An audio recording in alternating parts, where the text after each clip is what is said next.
This video review was requested by JustMonesto2. Click the link in the description below and subscribe to his YouTube channel. Let him know Overlord sent ya. Now on to the review. Take my path, never lost, in for speed, always bleed. Silent sound, stalking ground, cemetery run, I'm lost alone. Hey guys, so Lord here, back again with another review. Today we'll be taking a look at the McFarlane Toys Spawn Universe Overtkill Megafig. Now before we get into it here, let us first take a look-see at both the front and the back of the packaging. So without further ado, let's get into it. Now before we get into the meat and taters of this review, Overtkill does come with a hockey puck display stand.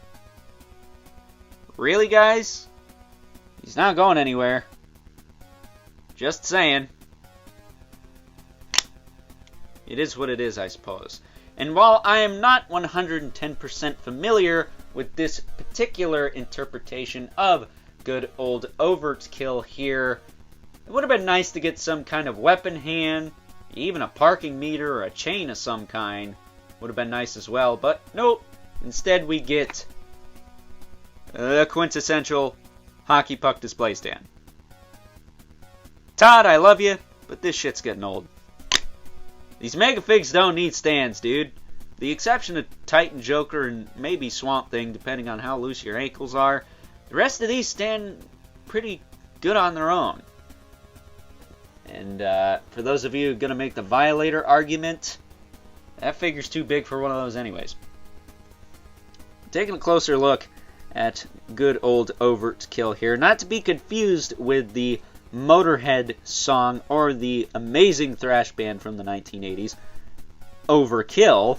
Overtkill is, I guess in this story, a reanimated corpse. Spawn brought him back via necroplasm, and now he's a good guy.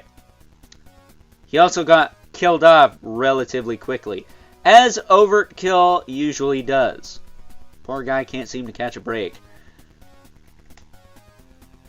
Considering how many times this guy has been killed off, I would assume he's probably had more deaths than parents in Disney movies. Yeah, I went there. Deal with it. But as far as articulation on this guy goes, his head is on a double ball peg. That gives you a little bit of range. Not too shabby. Side to side, has some tilt. His shoulders go out to the side. They go back and down. They rotate around. He's got the ball joint in there. Don't think that's really necessary. That, when you bring the arm out, it just kind of, whoop, just kind of falls down anyways. Much like the clay face I looked at a few weeks ago. He also has a single hinge in the elbow. Gives you about that much. It does rotate as well. Nice tight ratchets on this guy. And he has the same thing going for the wrists. They are on hinges with rotation there. And he does have like a quasi grip hand, so if you have the parking meter from Overtkill 3, it might actually fit in his hand here. He's got very rubberized fingers, so might be able to fit that in there pretty easily. He does have an articulated shoulder pad as well. It's on a ball joint, moves around, gets out of the way. This arm gives you about that much range because this piece is on like a raised piece that prevents you from moving the shoulder up into a T-pose. But it is what it is. He's got a ball joint in the torso that does move forward a little bit, moves back a little bit, rotates, and has a little bit of tilt. Mine isn't too loose. I've seen some people's where they are pretty loose, so might have to get up in there with some good old Elmer's glue or some other kind of adhesive and tighten that up if you were so inclined, but I'm okay with mine. It's okay. Now the legs. He's in this kind of wide stance at first, but if you're like me, you kind of find a way to get the legs to sit straight. pinches the diaper a little bit in the middle here, which you could ultimately just kind of cut some of that away so you can shift the legs up a little more, which I would probably advise doing, but with caution, of course. You don't want to hurt yourself or the toy. But if you want him to stand perfectly straight up and down, that's really the best thing you can do. Or if you're like me, you kind of just push a little bit on the hips there, much like an older Masterverse figure, say first couple of waves or so. Their hips were a little bit on the sticky side, and you had to kind of push up to get them to sit flat. That's what I did here, and for the most part it doesn't look terrible. It's a little splayed out, but too bad. As far as his hips go, he does have forward and back, as well as out, back, down. Again, you're going to want to push on that a little bit to get it to sit, but I don't think it looks too bad. No thigh cut whatsoever. He does have a single joint at the knee with rotation. You can get pretty good range out of this, though. It's got like a 90-degree angle there. For a big guy, that's not too bad. I do wish this swivel wasn't here. This like boot swivel. Wish it was up here instead. But that said, he does not have the ball hinge ankles. So he just has a straight up hinge with a rocker in there. And no toe joint, even though it would have been fairly clean. But you know what? I'll take that as a blessing because I effing hate the toe joints on these McFarlane figures.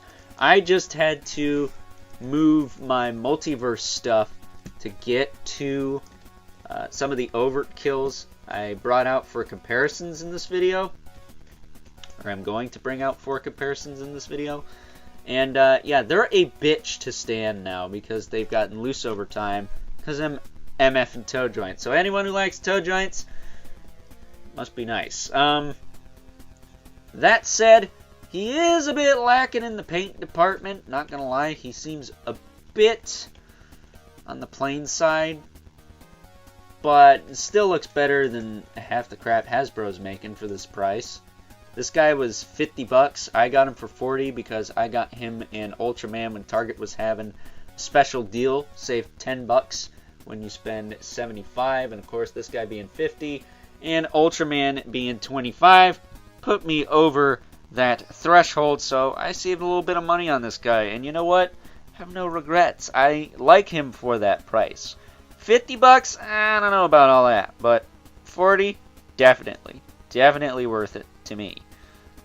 Also, it should be worth noting, he is by far the smallest Megafig we've got in the Spawn Universe line thus far. You'll see that a little bit later, though. And he also is the lightest. He's very hollow. Like, very hollow in the torso here. The arms and legs appear to be almost rotocast feeling. Not like a Mythic Legion's Troll rotocast, but somewhere between that and the Motu Classics rotocast figures. So he does feel a little light.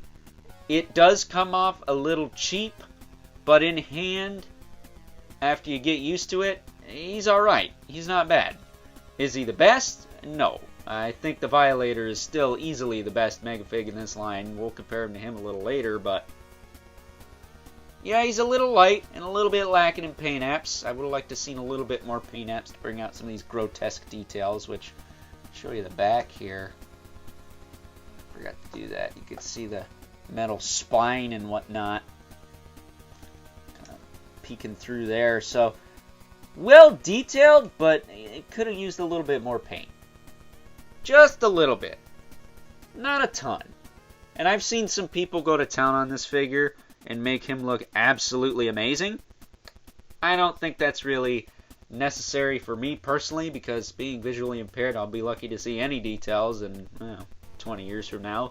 So I'm not too worried about it, but if you're so inclined, have at it, man. If you can paint, make this thing look awesome. And with that being said, let's now move on and take a look at some size comparisons.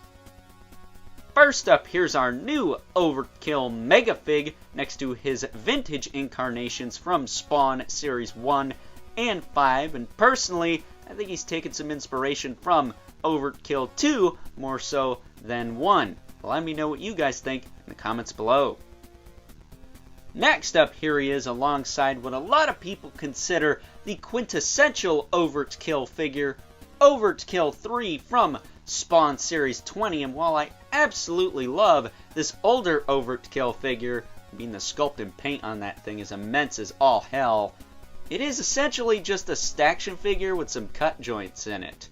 So I think you're getting a little bit more fun factor with this new one. That said, I did only pay $10 for this old one, so can't beat that. Up next, here he is next to another Megafig from this Spawn universe line, Cygor. And if Cygor could stand up without losing his pants, he'd most likely be taller than good old Overtkill here, as it should be. And of course, what would this review be without comparing good old Overtkill here to the best Megafig we've gotten in this Spawn universe line thus far, the Violator. And is it just me, or is the overall quality of these Megafigs slowly declining ever since this chunk of burning plastic came out? Let me know what you guys think. Don't worry, it's almost over, because here's Overtkill next to a couple of basic figures from this Spawn universe line, the Raven Spawn and Gunslinger Spawn. And I think aside from the Kickstarter Spawn review, this is the most comparisons I've ever done in a single review of one figure. So there's that, I guess.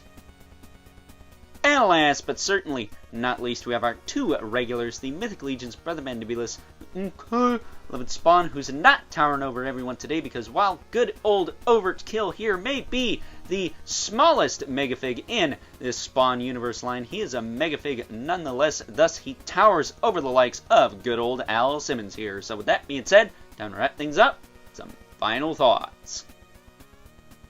Overall, and even though this figure does have its shortcomings, particularly in the paint and weight department, I still think it is a solid addition to the Spawn universe line. If you're willing to accept the fact that they had to cut back on some of the paint application to give him this added articulation, then this is a definite must-have for you. And while I myself do still like the Overtkill 3 figure we got many years ago, that thing is essentially a very well sculpted and painted staction figure with some cut joints in it. Whereas this guy, you can essentially pose the crap out of this guy if you try hard enough. I don't think that's too shabby if I'm being 110% honest. And if I'm being honest again here, a lot of the Overtkill figures, with the exception of the first one, are a little bit on the hollow side. So, you know, saying this guy is very light and hollow and cheap feeling isn't really a valid argument in my opinion, considering his predecessors had that going on as well.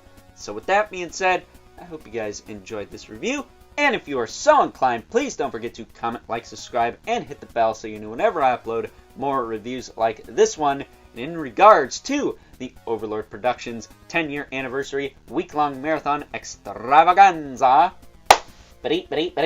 that's all, folks. So I'd like to take a moment to thank each and every one of you who participated in picking something out for me to take a look at this past week, because ultimately I wouldn't be doing this without your guys' support. So I'd like to thank you all from the bottom of my heart for a kick-ass 10 years here on YouTube, and here's hoping for 10 more. So with that being said, if you haven't already, please hit me up on Instagram at Overlord Productions. But as always, keep the comments civil, because the world sucks enough as it is, especially if you're like poor Overtkill here and get reanimated just to be killed off again. Poor guy, can't seem to catch a break. Until next time, catch you guys later.